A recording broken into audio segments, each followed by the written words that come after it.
कैसे हो मेरे भाई? सब बढ़िया। देखो, चैप्टर जो हम पढ़ रहे हैं वो है हेलो एल्केन्स एंड हेलोरीन्स। और लास्ट लेक्चर तुमने देख लिया होगा, मैं ये उम्मीद करता हूँ।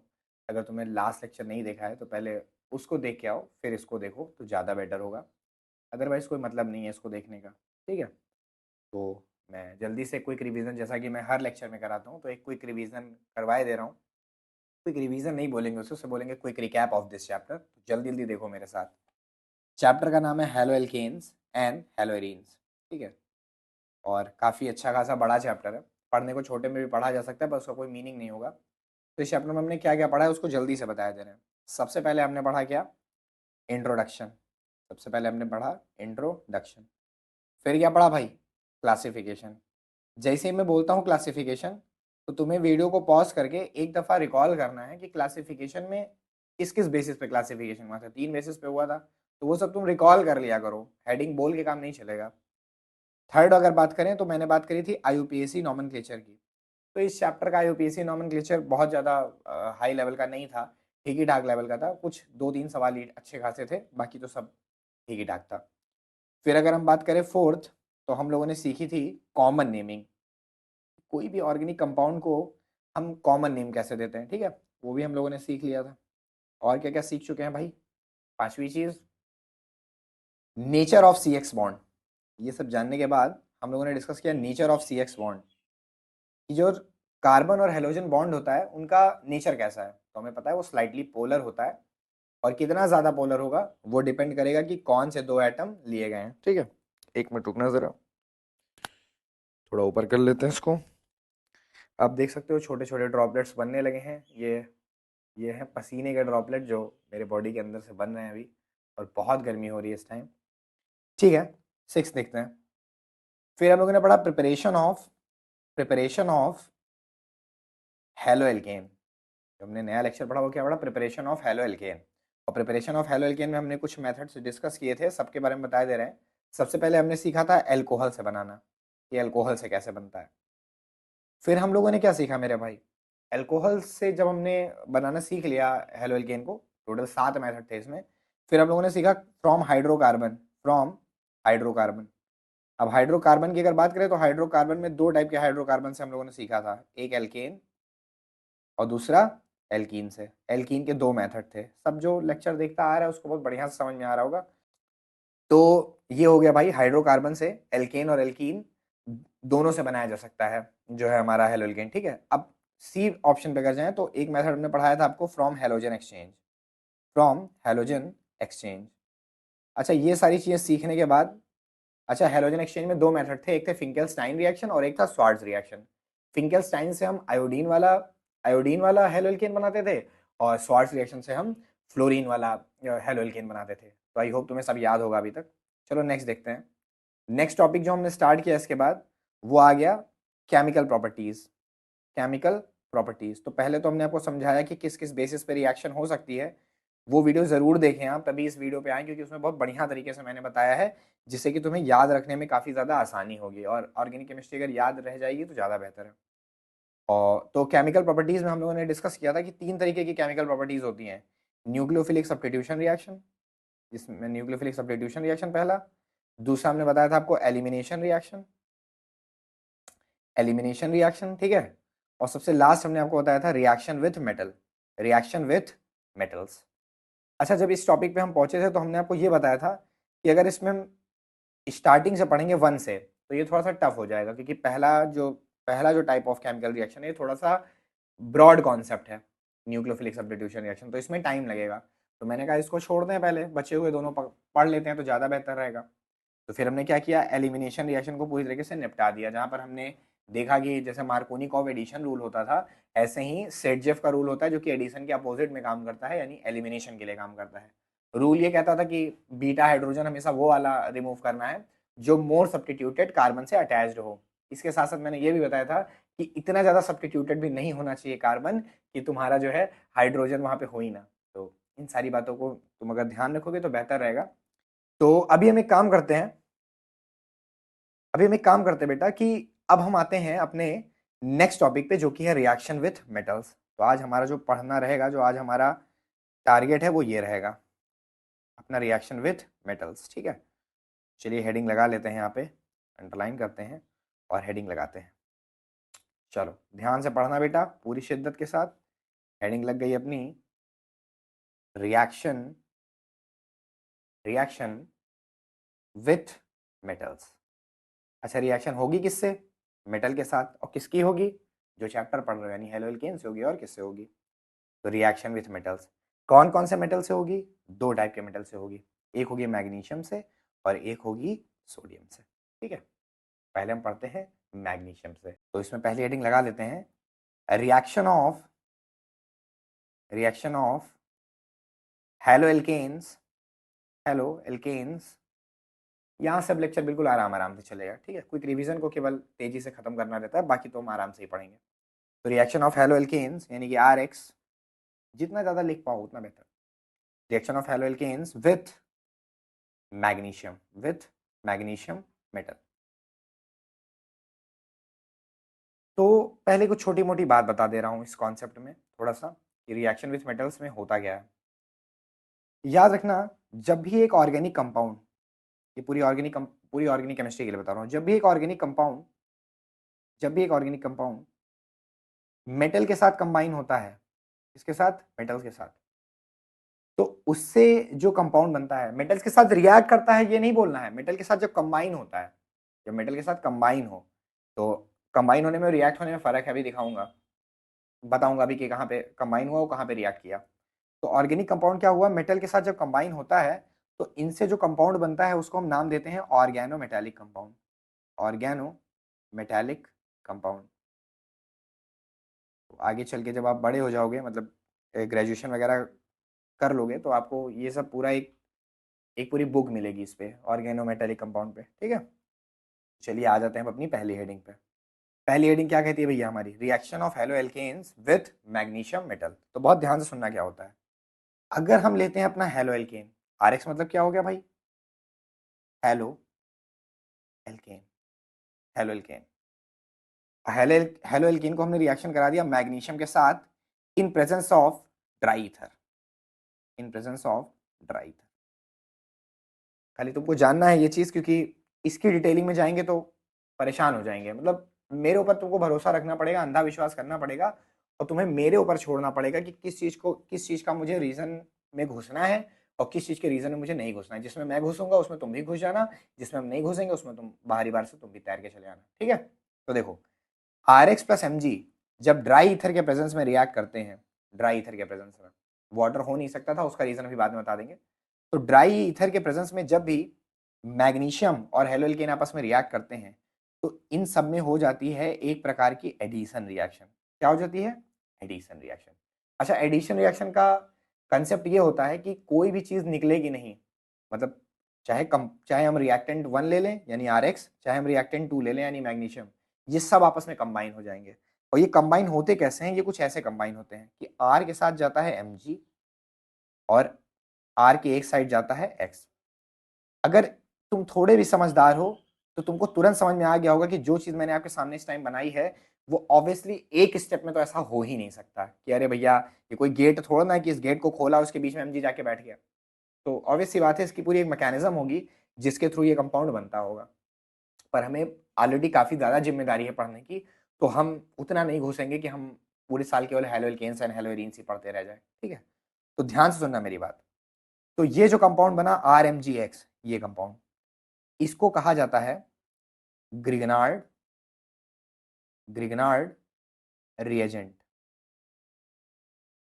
एक्चुअल में ये जो रिएक्शन परफॉर्म कराई गई थी सबसे पहले, मतलब जो ये बना था RX प्लस Mg करके, ये कंपाउंड, ये बहुत यूजफुल कंपाउंड है। अभी इस कंपाउंड पे बढ़िया चर्चा करेंगे हम। तो इसको एक केमिस्ट हैं वेक्टर ग्रिगनार्ड, यानी यहाँ लिख दे रहा हूँ, याद रखना, this reaction is proposed by एक व्यक्ति थे, वेक्टर ग्रिगनार्ड। थोड़ा सा और जानकारी दे रहे हैं, ये पूछा नहीं जाएगा आपसे एग्जाम में। वेक्टर ग्रिगनार्ड उन्होंने इसके बारे में बताया था। पता है कब बताया था इसके बारे में? 1900 में, 1900 में ये रिएक्शन उन्होंने प्रपोज करी थी। और ये कंपाउंड इतना ज्यादा इंपॉर्टेंट बना आगे चल के, क्योंकि इस कंपाउंड की मदद से हम ऐसे बहुत सारे ऑर्गेनिक कंपाउंड बना पाए। तुमको ये तो पता ही होगा कि ऑर्गेनिक कंपाउंड पहले बना ही नहीं पाते थे हम लोग। एक समय था 1853 से पहले का टाइम जब हम ऑर्गेनिक कंपाउंड बना ही नहीं पाते थे।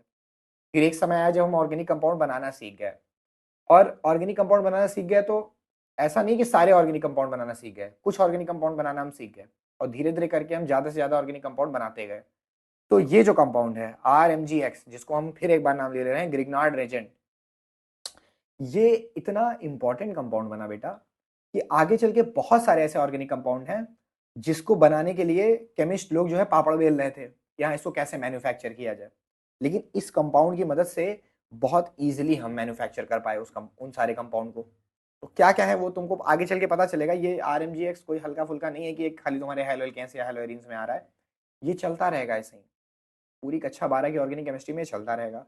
तो इसको एकदम अपना भाई बना लो इसी चैप्टर में। अगर इसी चैप्टर में भाई बना लोगे तो हर चैप्टर में जब आएगा तो इसे आंख में सितारा बनेगा। जब दोबारा देखोगे इसको किसी चैप्टर में तो आंख में सितारा बनेगा कि हाँ हमें तो आता ही है। आई बात समझ में? ठीक है, तो आगे बढ़ते हैं हम। तो this reaction is proposed by vector Grignard, और कब? 1900 में। 1900 में। और बता दूं आपको कुछ बातें। अच्छा, ये कंपाउंड इतना ज्यादा इंपॉर्टेंट था कि इसके लिए जो है इनको नोबेल प्राइज भी मिला। वेक्टर ग्रिग्नार्ड को नोबेल प्राइज भी मिला। कब मिला, डेट भी बता दूं क्या?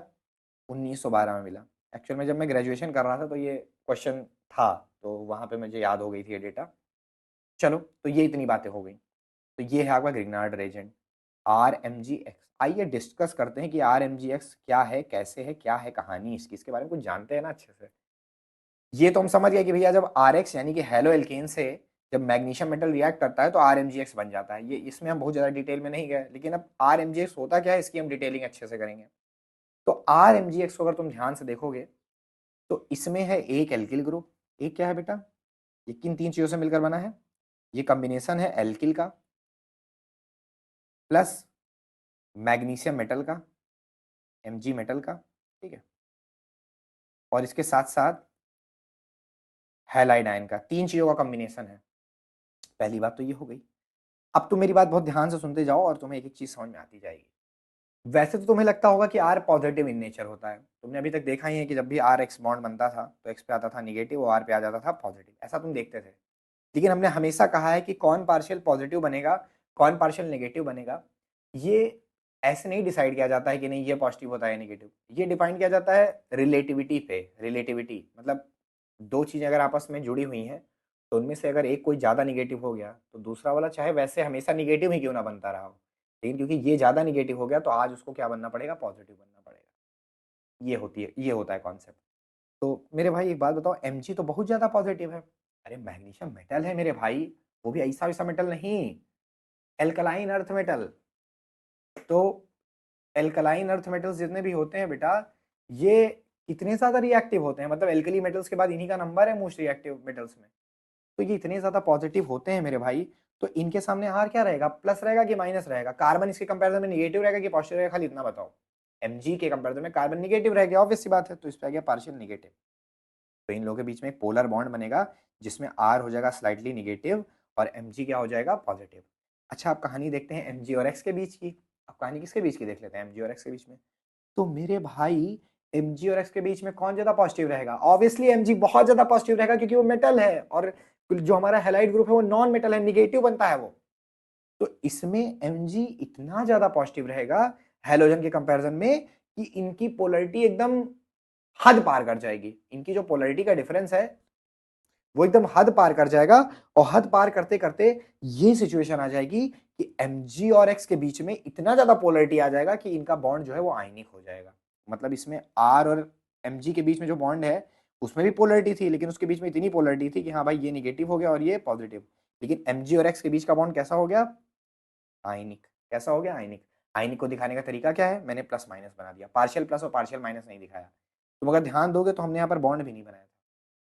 और सिर्फ यही नहीं, ऊपर भी देख लो, यहाँ पर भी मैंने बॉन्ड नहीं बनाया था। ये बॉन्ड ना बनाना क्या इंडिकेट कर रहा था? कि इन दोनों के बीच में आयनिक बॉन्ड है। तो एक खासियत तुम्हें पता चल गई ग्रिग्नार्ड रेजेंट की। क्या खासियत है? कि ग्रिग्नार्ड रेजेंट हैव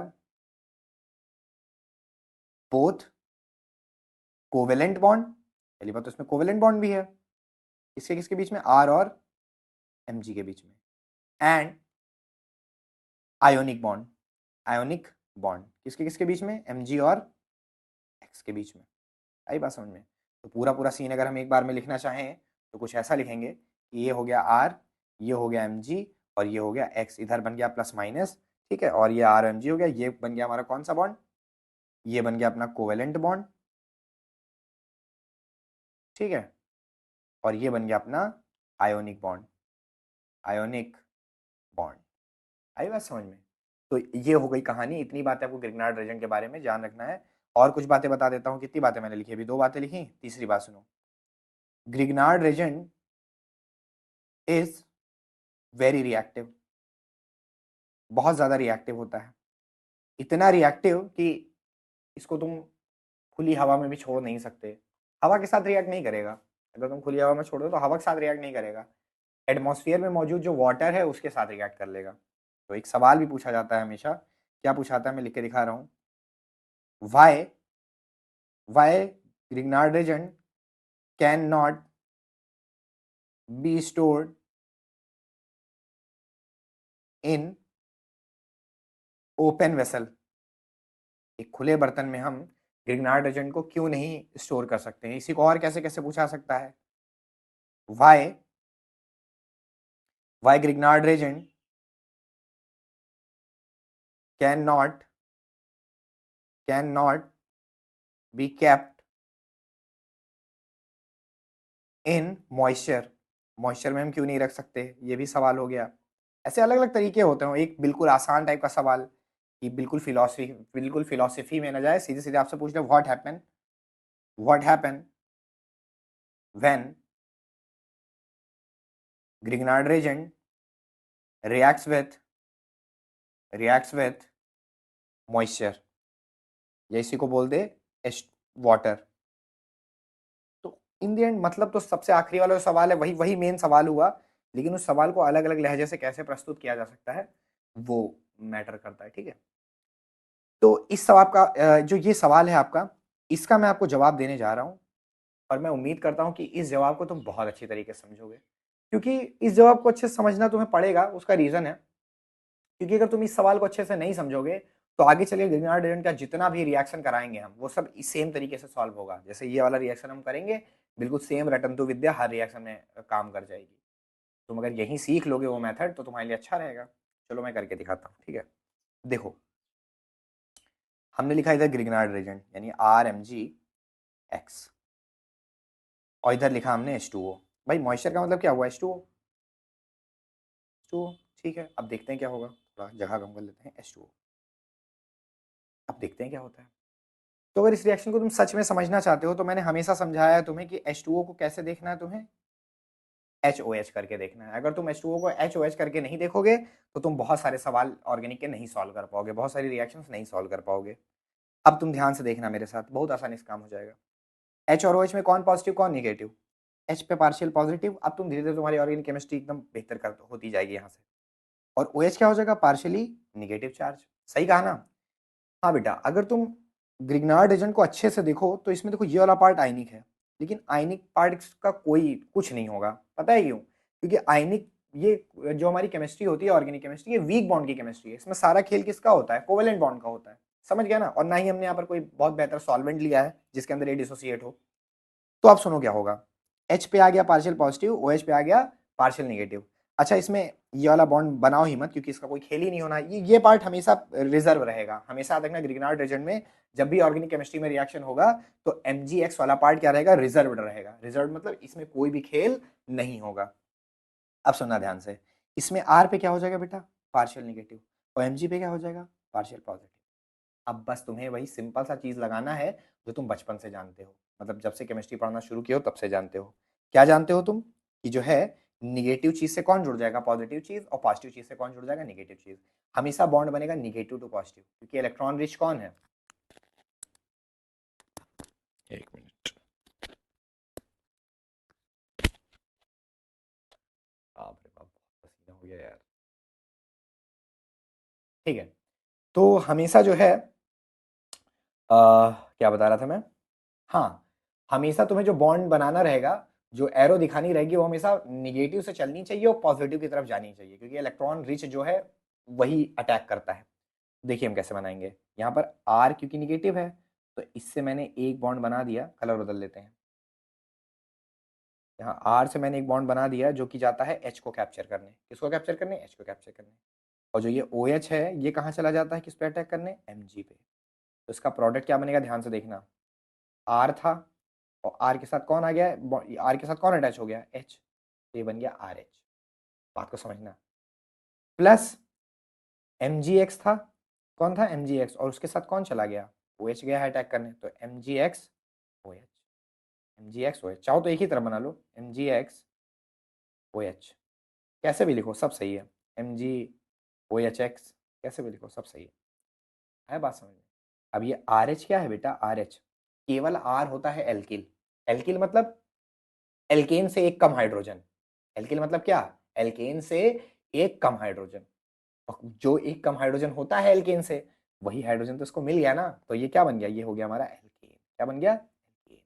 अभी समझ में आएगा तुम्हें, और अच्छे समझ में आएगा, टेंशन ना लो। तो ये हो गया, इस तरीके से तुम्हारा क्या बन गया? एल्केन बन गया। और जो ये सेकंड वाला पार्ट बना है इसको हम बोलेंगे magnesium. Magnesium magnesium hydroxy halide. Magnesium hydroxy halide, ये कोई आईयूपीएसी नेम नहीं है, ठीक है। और ना ही ये कोई ऑर्गेनिक कंपाउंड है जो उसका आईयूपीएसी नेम हम लिखने के लिए परेशान हो, ठीक है। ये इनऑर्गेनिक कंपाउंड हो गया। चलो इस बात को थोड़ा और बेहतर तरीके से समझने के लिए हम तुम्हें पूरी एक रिएक्शन समझाते हैं। देखो मान लो ऐसे कंपाउंड आ जाए, ऐसे क्वेश्चन आ जाए, ऐसे आ जाए सवाल आपके सामने। सवाल कुछ ऐसे आ जाए, CH3Br Mg ड्राई ईथर, इससे बना A। क्या बना? A। ऐसे बोला, फिर क्या कह रहा है? आगे कह रहा है A के साथ H2O का रिएक्शन हुआ तो बना B। सवाल क्या बोल दिया? फाइंड। ऐसे नीट में सवाल आते हैं, फाइंड A एंड B, ये सवाल आपसे बोल दिया। तो अब देखिए क्या होगा, कैसे करेंगे हम। हमने लिखा CH3Br और इसने क्या दिया? Mg और ड्राई ईथर। तो हमें पता है जैसे ही मैग्नीशियम के साथ ड्राई ईथर की प्रेजेंस में हम हीट करते हैं किसी भी हेलो एल्केन को, ये एक हेलो एल्केन ही तो है ना CH3Br, इसका नाम क्या हो जाएगा? ब्रोमोमेथेन। Bromomethane bromomethane.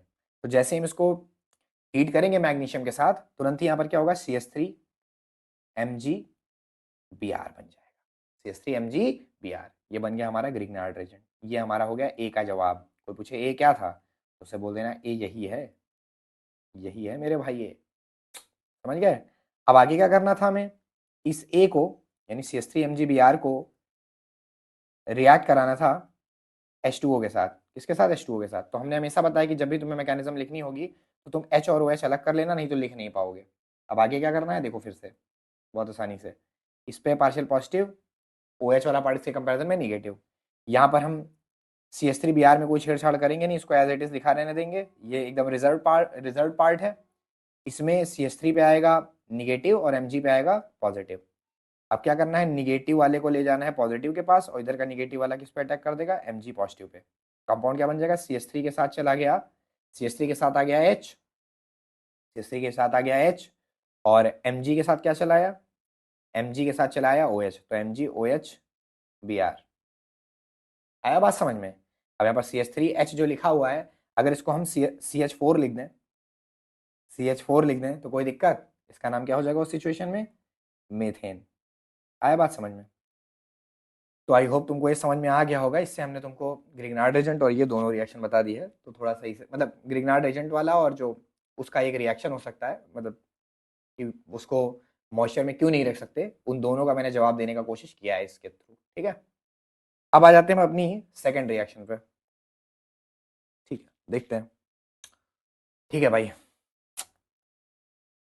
बढ़िया से लगे रहो मेरे भाई, अच्छे से पढ़ते रहो, बेहतरीन नंबर लेके जिस दिन आओगे उस दिन बहुत खुश रहोगे तुम, मजा आएगा बेहतरीन तुम्हें, है कि नहीं? ठीक है, तो देखते हैं सेकंड रिएक्शन। तो दूसरी रिएक्शन हो जाएगी reaction of halo alkane with sodium, with sodium. तो ये सोडियम के साथ जो रिएक्शन होती है इसको हम लोग क्या नाम देते हैं? इसको हम लोग नाम देते हैं, नाम याद रखिएगा इसका, बहुत इंपॉर्टेंट नाम है, क्या नाम बोलते हैं इसको? इसको बोलते हैं वुड्स रिएक्शन। Wurtz reaction. आगे चल के वुड्स फिटिक रिएक्शन सब एक ही तरीके के रहेंगे, अच्छे से समझा देंगे हम, टेंशन ना लो। तो वुड्स रिएक्शन, वुड्स रिएक्शन कहते हैं इसको, ठीक है। क्या होता है इसमें? अगर हम कोई भी आरएक्स लेते हैं, जिसको हम बोलेंगे क्या, हेलो एल्केन, हेलो एल्केन, और इसका रिएक्शन हम करा देते हैं sodium in presence of dry ether के साथ, वही सेम कॉम्बिनेशन। तो यहां पर क्या होता है, जो भी तुम आरएक्स लेते हो, जो भी तुम आरएक्स लेते हो, जो भी आर रहा हो तुम्हारा, हमें नहीं मालूम, वही आर दो बार आपस में जुड़ जाएगा, मतलब नंबर ऑफ कार्बन अपने आप को डबल कर लेगा। समझा रहे हैं अभी, काहे टेंशन ले रहे हो, अभी इसको एक्सप्लेन करेंगे अच्छे से। और जो सोडियम और ये है हेलाइड, ये आपस में क्या बना देंगे, NaX बना देंगे। आई थिंक समझ में आ गया होगा कि इसमें वाटर क्यों नहीं लिया। अगर वाटर लेते तो ये NaX क्या होता, टूट जाता, और टूट कर क्या करता, फिर से रिएक्शन को रिवर्स करने की कोशिश करता। आइए समझते हैं इसमें हुआ क्या है। एक्चुअल में अगर इसको हम बैलेंस्ड फॉर्म में लिखें, क्योंकि देख पा रहे हो इस तरफ एक आर है और इधर दो आर है, तो इसका मतलब ये बैलेंस तो नहीं है। तो बैलेंस करने के लिए इधर हम लगाएंगे 2, ताकि दो आर इधर हमें दिख रहे हैं तो वो दो आर एडजस्ट हो जाए। अब यहाँ पर एक्स कितने हो गए, 2, तो यहाँ पर Na भी कितने चाहिए होंगे हमें, 2, तो यहाँ बन गया 2NaX। हालांकि बैलेंस्ड रिएक्शन मांगता तो नहीं है हमसे, लेकिन अगर तुम समझना चाहते हो रिएक्शन को, तो बैलेंस्ड रिएक्शन पता होनी चाहिए, तभी समझ पाओगे, अदरवाइज समझ ही नहीं आएगा ये। चलो अब इसको हम समझाते हैं कि हुआ कैसे है, इसमें हुआ क्या। तो एग्जांपल ले लेते हैं जनरल। जैसे मान लो हमको रिएक्शन दिया गया CH3CH2 Br विथ, ऐसे क्वेश्चन पूछा गया, क्वेश्चन है ये, CH3CH2 Br with Na dry ether, बताओ क्या बनेगा। तो जवाब तुम सीधे से बोल देंगे CH3CH2, और यही पार्ट एक बार इससे और जोड़ देंगे, तो CH3CH2, ऐसे ना लिख देना CH3CH2, ऐसे ना कर देना। इधर से आगे का पार्ट तो इसी को पलट के एक बार जोड़ो ना, जैसे इधर से बॉन्ड खाली हुआ है तो इसी यही तरीके का दो पार्ट रहा होगा, अभी समझ में आएगा हम क्या कह रहे हैं। तो CH3CH2 और फिर CH2CH3, ये हो गया। देखो दो कार्बन यहाँ थे तो यहाँ कितने हो गए, 4 हो गए, और निकल क्या गया हो गया इसमें, NaBr। तो इसमें लिया था हमने क्या, एथिल ब्रोमाइड, यानी ब्रोमो एथेन। इसमें हमने रिएक्टेंट के तौर पर लिया था ब्रोमो एथेन, और प्रोडक्ट के तौर पर हमें मिल गया ब्यूटेन। आइए समझते हैं इसका प्रोसेस, कैसे रिएक्शन होता है। तो एक्चुअल में रहा क्या होगा, यहाँ पर हमने यहाँ पर दो मॉलिक्यूल लिए होंगे तभी ये रिएक्शन हुआ है, ऑब्वियस सी बात है, दो मॉलिक्यूल लिए होंगे इसके, दो इसके, तभी ऐसा 2NaBr करके निकला होगा यहाँ पे। ये बैलेंसिंग तो ऐसे ही हुई होगी, तुम ऊपर देख सकते हो, समझ सकते हो, चाहो तो खुद भी बैलेंस करके देख सकते हो, मेरा बैलेंसिंग मत देखो। तो अब तुम्हें बताते हैं क्या हुआ। सबसे पहले तुमको ब्रोमोएथेन कहा गया, तो ब्रोमोएथेन लिख लो, यानी CH3CH2Br। अच्छा कितने मॉलिक्यूल कहा गया है, दो, तो दो लिख लो, CH3CH2Br। और क्या कहा गया बेटा, सोडियम, तो सोडियम के कितने मॉलिक्यूल कहे गए हैं, दो, तो दो सोडियम लिख लो, Na और Na, और ऐसे बना दो एरो, प्लस करके Na और Na। अब मैं बदल लेता हूँ अपना कलर ताकि मैं अच्छे से समझा पाऊँ तुम्हें। तो यहाँ से प्रोडक्ट बनाना है हमें, तो देखो एक NaBr ऐसे निकल गया, और एक NaBr ऐसे निकल गया। रिएक्शन किसके प्रेजेंस में हो रही है, ड्राई ईथर के प्रेजेंस में। तो NaBr निकल गया कि नहीं निकल गया, तो यहाँ पर निकल गया। सबसे पहले बाई प्रोडक्ट लिख देना अपना 2NaBr। आया समझ में मेरी बात, समझ आई मेरी बात। अब देखो यहाँ वाला बॉन्ड जब यहाँ से Br निकला होगा, तो ये वाला बॉन्ड खाली हुआ कि नहीं हुआ, यहाँ से बॉन्ड एक वैकेंसी क्रिएट हुई कि नहीं क्रिएट हुई, वैकेंसी क्रिएटेड, यहाँ पर क्या हुआ, वैकेंसी क्रिएट हुई। और यहाँ वाला जब बॉन्ड टूटा ये वाला, तो यहाँ पर भी क्या क्रिएट हुआ, वैकेंसी क्रिएटेड, यहाँ पर भी वैकेंसी क्रिएट हुई। तो जब दो वैकेंसीज क्रिएट हुई हैं, तो ये दोनों वैकेंसी को आपस में मिलाने में क्या हर्ज है, क्या जाता है इन दोनों को आपस में मिलाने में, कुछ नहीं जाता है मेरे भाई, तो मिलाओ फट से। तो कैसे मिलेंगे, देखो कैसे मिलेंगे, CH3CH2CH2 CH3, ये हो गया आपका ब्यूटेन। तो आई थिंक तुमको समझ में आ गया होगा कि ये रिएक्शन काम कैसे करती है। अब जो लोग केवल इतना याद कर लेते हैं, याद रखना, कुछ नोट बातें बताए दे रहा हूँ इसमें याद रखने वाली। पहले सबसे पहली बात, क्या ये एक बताओ मुझे, ये रिएक्शन एक ऑर्गेनोमेटालिक कंपाउंड को बना रही है, क्या ये रिएक्शन एक ऑर्गेनोमेटालिक कंपाउंड को बना रही है, उसका जवाब होगा नहीं। क्योंकि यहाँ पर कोई ऐसा कंपाउंड नहीं बना है जिसमें मेटल और ऑर्गेनिक कंपाउंड दोनों बने हों। रिएक्शन जरूर मेटल से हुआ, बट यहाँ पर एक ऑर्गेनोमेटेलिक कंपाउंड नहीं बना। चलिए नोट करके आपको कुछ बातें दिखाता हूँ। इसमें सबस्ट्रेट क्या होता है, मतलब जिस पे अटैक हो रहा है वो कौन होता है? सबस्ट्रेट होता है हेलो एल्केन। कौन होता है? Halo alkane. रिएजेंट कौन होता है? रिएजेंट कौन होता है भाई? Sodium with sodium in presence of dry ether, in presence of dry ether. Third बात, प्रोडक्ट, ये बहुत इंपॉर्टेंट बात है, number of carbon in product,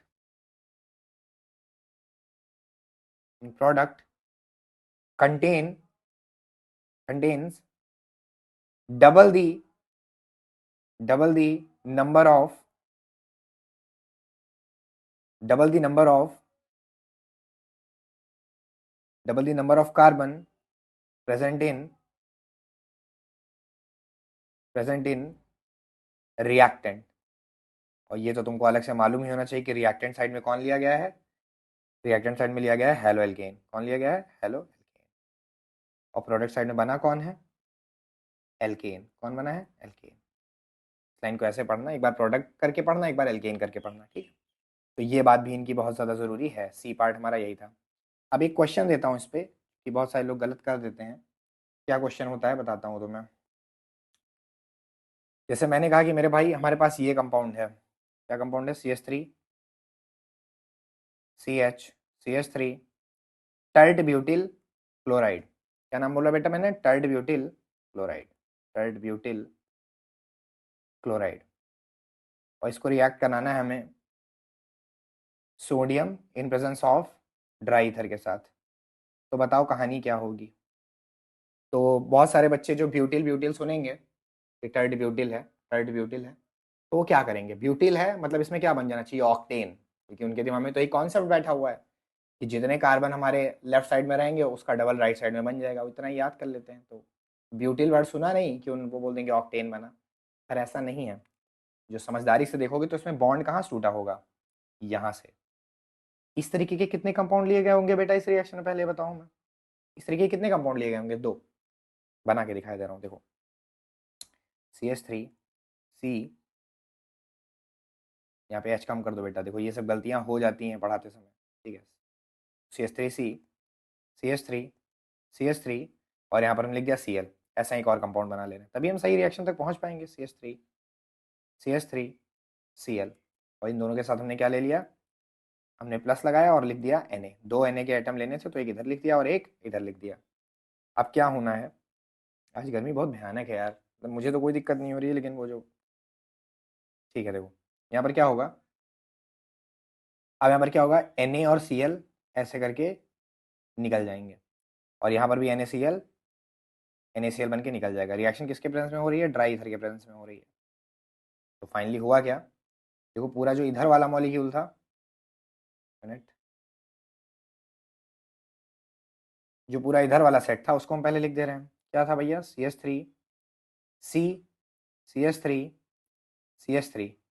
अब इसके साथ क्या होगा? इसकी वैकेंसी यहाँ से क्रिएट हुई थी, इसकी वैकेंसी यहाँ से क्रिएट हुई थी, तो इस वैकेंसी को पकड़ो जो एक है, और जो दूसरी वाली वैकेंसी है उसको पकड़ो। ऐसे पकड़ा और इन दोनों उठा के ऐसे जोड़ दो। तो वही हमने किया, ऐसे ऐसे तोड़ा और क्या गया? यहाँ C आया, CH3, नीचे CH3 और इधर CH3। अब कंपाउंड का नाम देखो, क्या ऑक्टेन बनता है? देखो बात अभी भी सही है, 4 कार्बन इधर थे तो देखो गिन लो, इधर 8 कार्बन है, लेकिन क्या ये ऑक्टेन बना? तो इसका जवाब है नहीं, ये ऑक्टेन तो नहीं बना। तो क्या हो जाएगा इसका नाम? 1 2 3 4, नाम कुछ ऐसे हो जाएगा। 2,2, देखते जाओ खाली। 3,3 टेट्रामेथिल। टेट्रामेथिल 4 हो गए ना? टेट्रामेथिल, या tetramethyl butane. Tetramethyl butane. I hope तुम्हें समझ में आ गया होगा। तो बस इसी क्वेश्चन के साथ, इसी एग्जाम्पल के साथ हम जो है आज की वीडियो को ख़त्म करते हैं। थैंक यू मेरे साथ इतनी गर्मी में बने रहने के लिए, और पढ़ते रहना मेरे भाई अच्छे से। यहाँ पर मैंने इस रिएक्शन को कर दिया है, अगर मैं इसको यहाँ पे डायरेक्ट प्रोडक्ट के तौर पर लिखना चाहता तो वो भी लिखे दे रहा हूँ। क्या बन जाएगा भाई? CH3, CCH3, CH3, CCH3, CH3 और CH3। थोड़ा सा ज़्यादा गंदी राइटिंग में लिख दिया, पर तुम्हें धीरे धीरे समझ में आने लगा, कोई दिक्कत नहीं। चलो ठीक है मेरे भाई, ध्यान रखना अपना, ऑल द वेरी बेस्ट।